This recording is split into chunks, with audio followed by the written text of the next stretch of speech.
Number 0, wide open from downtown. Hindi pumasok. Oftana, got a big rebound. 1 minute and 46 seconds remaining time. Sabi Oftana ngayon. Atin, Thompson. Justin Brownlee. Against number 9, Justin Brownlee. Using the glass. And 1.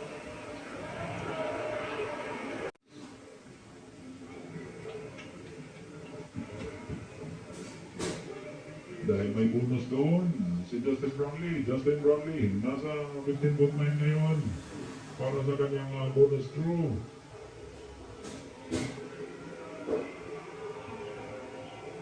Hindi pumasok ang kanyang bonus throw dito. And now, 1 minute and 59 seconds remaining time. 6 na puntos ng kalamangan, meron ang ating pamandang kunan. To number 9, number 50 inside. And there's a whistle call. The foul by Junmar Fajardo. Karoon dito ng foul, personal foul. Ito si Junmar.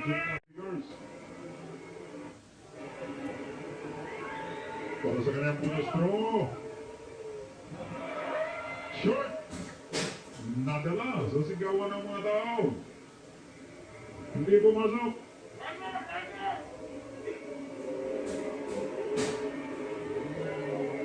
And the last one. Hindi na pumasok. Short on. 1 minute and 70 seconds remaining time. 6 na punto sa kalamangan ng Gilas dito. Junmar Fajardo. Talagang sinigawan ng mga tao. 1-on-1 dito. Against number 50. Nakita dito si Noite from downtown. 1-2. Hindi tumawa ha. Sa dulo lang ng ring. Ito number 4. Number 4 na yun.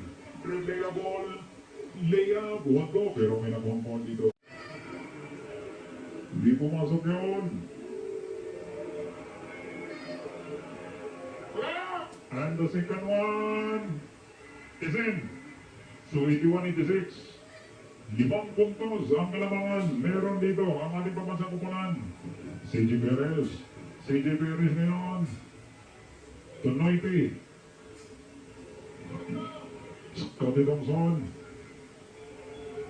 Against number 4. Scotty Thompson. 1-1 na dito sa number 4. Pero, mintis ang pasa dito. Nakuha ito number 50 ng Singers. To number 0, to number 9. Number 0. Number 9. From downtown. Hindi pumasok.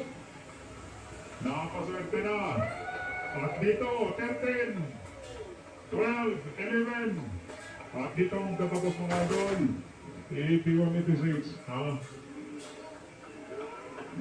Diyan po ang ating score. Diyan po nagtatapos ang ating game for today. Panalo ang Gilas Pilipinas with 81-86. 5 puntos ang kalamangan. Meron ang ating pambansang kupunan.